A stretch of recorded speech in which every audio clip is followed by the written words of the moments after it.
Hello everyone, welcome to our channel P Talks. And GATE NET और JAM exam over हो चुके हैं, तो ऑब्वियसली अब हम उसकी आंसर की मैच कर ली होगी, हमने हमारा स्कोर भी काउंट कर लिया होगा। तो बहुत सारी डाउट्स हैं कि अब क्या। तो दिस वीडियो इज फॉर दो स्टूडेंट्स की जिनका स्कोर मतलब उनको लग रहा है कि हाँ सही है, अच्छे से गेट हो जाएगा एंड जेआरएफ की पॉसिबिलिटी है। तो इस वीडियो में I am going to tell you कि how you can apply for post graduation PhD program and integrated PhD program in IISc Bangalore. Okay, so सबसे पहले तो बहुत सारे स्टूडेंट्स को है ना, ये लगता है कि IITs IISc तक कैसे पहुंचा जाए, राइट। तो इवन हमारे मन में एक डाउट रहता है कि इतने बड़े बड़े इंस्टीट्यूट्स में हम कैसे ही पहुंच पाएंगे, बहुत सारी कम सीट्स होती हैं और हमें ये लगता है कि इतने इंटेलिजेंट स्टूडेंट्स हैं इंडिया में, तो हमारा कहाँ ही नंबर आएगा। और इस कारण है ना, हम इवन एप्लीकेशन फॉर्म भी फिल नहीं करते। इवन हम खुद का ही लेवल ना इतना लो कर लेते हैं कि इवन अप्लाई करने के बाद हम कॉम्पीट भी नहीं करना चाहते कि हम तो कहीं स्टैंड ही नहीं करते, हम मतलब पहले ही प्री एज्यूम कर लेते हैं।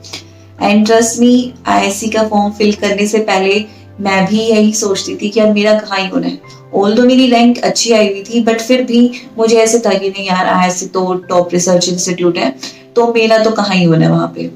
बट फिर जस्ट मैंने एक मेरी फ्रेंड के साथ वो फॉर्म फिल कर रही थी, तो जस्ट मैंने भी फॉर्म फिल कर दिया कि चलो ठीक है, एटलीस्ट एक्सपीरियंस तो कर ले कि कैसा इंटरव्यू होता है, कैसे कैसे क्वेश्चंस होते हैं। एटलीस्ट एक एक्सपीरियंस हुआ कि हाँ मैंने IISc का इंटरव्यू दिया हुआ है। जस्ट इसलिए मैंने फॉर्म फिल किया था। उसके आगे मुझे 0.1% भी उम्मीद नहीं थी कि मेरा हो जाएगा। ओके, सो ऑब्वियसली मुझे ऐसा लगता है कि मैं सोच रही थी, तो ऑब्वियसली आप लोग भी सोचते होंगे। बट सी, मैं अभी मेरे मतलब हॉस्टल में हूँ, IISc कैंपस में बैठी हूँ। So never under estimate your capabilities, क्योंकि है ना, हम खुद को बहुत कम मतलब ऐसे सोचने हैं कि यार हमसे ज्यादा बहुत टैलेंटेड बच्चे हैं, बट हम खुद का टैलेंट नहीं पहचान पाते। Okay, so don't worry about that कि मतलब आपका इंटरव्यू वगैरह कैसा होगा कि क्या ही होगा, कुछ भी इतना बड़ा नहीं होता। जस्ट आपकी बेसिक केमिस्ट्री टेस्ट की जाती है, जो भी आपने अभी तक पढ़ी है। वैसा नहीं है कि कुछ एडवांस या PhD लेवल का पूछा जाता है, ऐसा कुछ नहीं, बहुत ही बेसिक क्वेश्चंस पूछे जाते हैं। So don't worry about the interview part, just fill the form and start preparing for the interview. Okay, so अभी मैं कुछ डिटेल्स शेयर करूंगी about the all the eligibility criteria and selection procedure. Okay, so yeah so अभी मैं आपको थोड़ा सा idea दे देती हूँ अबाउट एडमिशन प्रोसीजर, कि क्या क्या एलिजिबिलिटी है और क्या क्या उसका सिलेक्शन प्रोसीजर है आगे। ओके, सो सबसे पहले तो अभी जो एप्लीकेशंस आउट हुए हैं, they are for PhD programme, then masters MSc in chemistry, then integrated PhD means कि आपकी ग्रेजुएशन होने के बाद आपकी मास्टर्स और आपकी PhD एक साथ, you can apply for masters as well as PhD in one go. Okay, then next is जो जो स्टूडेंट्स मास्टर्स के लिए अप्लाई करना चाहते हैं, तो ऑब्वियसली उन्होंने अभी अपनी ग्रेजुएशन कंप्लीट की होगी ना, तो उनकी जो जो भी फाइनल ईयर में स्टूडेंट्स हैं, उनकी रिक्वायरमेंट क्या है कि उनकी जो डिग्री है 31 जुलाई तक आ जानी चाहिए। एंड नेक्स्ट इज जो भी उनका रिजल्ट वगैरह है, जो भी डॉक्यूमेंट्स हैं, सर्टिफिकेट्स हैं, they should be available before 31 October. Okay, then ही आप लोग एलिजिबल हो to apply for MSc chemistry. Then first let's talk about PhD। Then बहुत सारे डिपार्टमेंट्स हैं, आप पढ़ लेना। इसकी एलिजिबिलिटी क्या होगी, if you want to apply for PhD in chemistry, then आपकी ऑब्वियसली मास्टर्स होनी चाहिए, राइट। देन उसके बाद आपके पास अगर गेट स्कोर है, यानी आपका गेट क्वेलिफाई है और आपका JRF क्वेलिफाई है, नोट नेट, सिर्फ LS से काम नहीं चलेगा, you should be JRF qualified, तभी आप एलिजिबल हो to apply for PhD। Okay, then next is जो आपका गेट स्कोर है और जो आपका JRF है, वो that should be valid on 1 अगस्त 2022। यानी जिन स्टूडेंट्स ने गेट 2022 दिया है वो भी अप्लाई कर सकते हैं, बट ऑब्वियसली अभी रिजल्ट आउट नहीं हुआ है।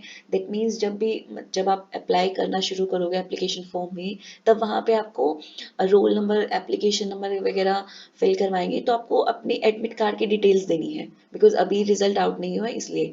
बट द थिंग इज कि जिस दिन रिजल्ट आउट होगा उसके आफ्टर 1 वीक, यानी within 1 week you have to enter your GATE score. और जब भी आपका जेआरएफ का रिजल्ट आता है, यानी नेट का रिजल्ट आता है, तब आपका अगर जेआरएफ क्वालिफाई होता है तो वो भी आपको विद इन 1 वीक आपको उसमें अपडेट करना होगा आपके एप्लीकेशन फॉर्म में। ओके, देन नेक्स्ट इज जो CSIR नेट एग्जाम है वो ऑब्वियसली जेआरएफ वाले अप्लाई कर सकते हैं। एंड वन मोर थिंग, जो इंस्पायर फेलोशिप होती है जिन स्टूडेंट्स को मिल रही होती है, वो लोग भी अप्लाई कर सकते हैं। बट उनके लिए जो DST एक सर्टिफिकेट देता है, वो सर्टिफिकेट उनके पास होना चाहिए, then only they can apply for the like PhD। Okay, INSPIRE वाले स्टूडेंट्स के लिए गेट या फिर जेआरएफ होना कंपल्सरी नहीं है। Only on the basis of INSPIRE also they can apply for the PhD programme. Okay, then selection procedure में क्या है कि जो भी आपका स्कोर रहा है, या गेट में स्कोर रहा है या फिर जेआरएफ में स्कोर रहा है या फिर इंस्पायर में, उसमें उन स्कोर के बेसिस पे आपको शॉर्टलिस्ट किया जाएगा। कि मान लो 100 स्टूडेंट्स ने अप्लाई किया है, तो उनमें से जिनके भी हाईएस्ट गेट स्कोर होंगे, जेआरएफ होगा, इंस्पायर होगी, तो उनमें से कुछ स्टूडेंट्स को शॉर्टलिस्ट किया जाएगा based on their performance in those exams. उसके बाद शॉर्टलिस्ट के बाद वो लोग एक लिस्ट निकालेंगे अपनी साइट पे। देन दो those shortlisted students will be called for the interview round. Okay, then shortlist होने के बाद अब सारे के सारे स्टूडेंट्स यानी इक्वल होंगे। ऐसा नहीं होगा कि जिसके हाई लाइक जेआरएफ में ज़्यादा रैंक है तो उसके सिलेक्शन के चांसेस ज़्यादा हैं, ऐसा नहीं होगा। बस शॉर्टलिस्ट होने तक की फ़र्क पड़ता है कि कितनी रैंक है आपकी। देन उसके बाद आपकी जो सिलेक्शन है वो that is totally based on the performance in the interview. जैसा आप इंटरव्यू में परफॉर्म करोगे वैसा ही आपका सिलेक्शन होगा। ओके, देन बस यही था आपका selection procedure. That means you have to fill the form, उसके बाद आपका शॉर्ट लिस्टिंग होगी, देन उसके बाद आपको इंटरव्यू फेस करना है। इंटरव्यू अच्छा गया that means you will be selected, that's all. ऐसा नहीं है कि अलग से कोई एंट्रेंस एग्जाम होगा PhD के लिए। Okay, next is MSc। Okay, MSc के लिए ऑब्वियसली केमिकल साइंस में क्या होना चाहिए कि फर्स्ट क्लास BSc आपकी पास आउट होनी चाहिए, या फिर BSc ऑनर्स जैसे हो जाती है केमिस्ट्री में। बट इसके साथ साथ एक और चीज़ क्या है मैंडेटरी, कि मैथ्स होना चाहिए आपके साथ इन +2 लेवल। दैट मीन्स जो मेडिकल स्टूडेंट्स हैं, यानी जिनके पास मैथ्स नहीं था 11th-12th में, वो लोग अप्लाई नहीं कर सकते for MSc in chemistry in IISc। Okay, and ये थी आपकी एजुकेशनल क्वालिफिकेशन। और जो क्वालिफाइंग एग्जाम है, यानी किसके बेसिस पे आपका सिलेक्शन होगा, आपका जैम 2022 में आपका स्कोर अच्छा होना चाहिए। जिन स्टूडेंट्स को लाइक ऐसा लग रहा है कि आपका जैम जो 2022 अभी दिया है आपने, वो आपका अच्छा गया है, that means you can apply for that. Obviously भी रिजल्ट नहीं आया है, that means you have to enter your details like roll number, application number and all. वो आपको वहाँ पे डिटेल्स देनी पड़ेंगी एप्लीकेशन फॉर्म में। बट जिस दिन भी रिजल्ट अनाउंस होता है उसके within 1 week you have to enter your result or your score in the application form. Okay, and इसमें MSc में सिलेक्शन का क्या प्रोसीजर है कि इसमें कोई इंटरव्यू नहीं होने वाला, just on the basis of your performance in the jam. आपका जो भी स्कोर रहा है, जिसका भी हाईएस्ट रहा है, उन्हीं का सिलेक्शन होगा। ऐसा नहीं है कि पहले शॉर्टलिस्ट होंगे फिर इंटरव्यू होगा, तो इसमें इंटरव्यू वाला ऐसा कुछ नहीं है। Then comes integrated PhD. Integrated PhD means कि after graduation, after BSc, you can apply for integrated PhD. इसमें क्या होता है कि ऐसा है आपको PhD के लिए अलग से अप्लाई नहीं करना पड़ेगा। Once you get admission in integrated PhD, that means आपकी मास्टर्स होगी, मास्टर्स के बाद आपकी PhD वहीं से कंटिन्यू हो जाएगी, अलग से आपको अप्लाई नहीं करना पड़ेगा। देन इसमें सिलेक्शन का क्या प्रोसीजर है कि आपकी जो एजुकेशनल क्वालिफिकेशन है वो ऑब्वियसली बीएससी होनी चाहिए, उसमें केमिस्ट्री आपका मेन सब्जेक्ट होना चाहिए, इसमें भी आपको मैथ्स होना चाहिए एट योर +2 लेवल। तो जिनके पास जो मेडिकल बैकग्राउंड से हैं, यानी जिनके पास बायो थी 12th में, वो लोग इंटीग्रेटेड पीएचडी के लिए भी अप्लाई नहीं कर सकते। ओके, इसमें भी आपका जो जैम है वो दिया होना चाहिए अब की बार वाला, वो भी 2022 इन्होंने स्पेशली मेंशन किया हुआ है, यानी जो जिन्होंने जैम 2021 दिया था they are not eligible for applying. Then इसमें सिलेक्शन प्रोसीजर क्या रहेगा कि सबसे पहले जो भी आपकी जैम में परफॉर्मेंस रही है उसके बेसिस पे आपको शॉर्टलिस्ट किया जाएगा, कुछ कैंडिडेट्स को शॉर्टलिस्ट किया जाएगा जितनी भी सीट्स हैं उनके बेसिस पे। देन शॉर्टलिस्ट के बाद आपकी परफॉर्मेंस देखी जाएगी इंटरव्यू में, यानी इसमें 2 राउंड होंगे। फर्स्ट आपको शॉर्टलिस्ट होना पड़ेगा, जो भी आपका स्कोर रहा होगा उसके बेसिस पे शॉर्टलिस्ट होंगे, उसके बाद आपको इंटरव्यू में आपको परफॉर्म करना पड़ेगा। इंटरव्यू में अच्छा परफॉर्म किया that means you will get admission.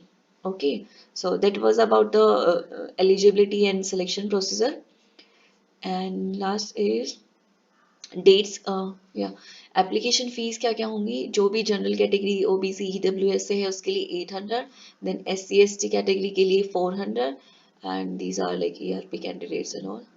उसके बाद इंपॉर्टेंट डेट्स हैं 15 फैब से जो एमएससी के लिए एप्लीकेशन फॉर्म है वो निकल चुके हैं, एंड 18th फैब से पीएचडी के लिए निकल चुके हैं, and the last date for online submission is 22 March. तो 22 मार्च से पहले आप अप्लाई कर सकते हो इन डिफरेंट प्रोग्राम्स जिसमें भी आपको एडमिशन लेना है।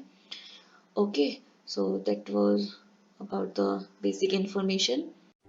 सो ये थी कुछ डिटेल्स लाइक कौन कौन अप्लाई कर सकता है। ओके, और अप्लाई कैसे करना है ये बहुत ही इजी होता है। ऐसा मत सोचना कि हमें अप्लाई नहीं करना आता, हम किसी और से फॉर्म फिल कराते हैं। तो आपने मास्टर्स कर ली है, यू आर मेच्योर इनफ कि आप अपना एटलीस्ट फॉर्म फिल कर सकते हो। Just type IISc PhD admission in Google और वहाँ पे एडमिशन पोर्टल ओपन हो जाएगा। जस्ट आपको रजिस्ट्रेशन करना है बिकॉज आप न्यू यूजर हो।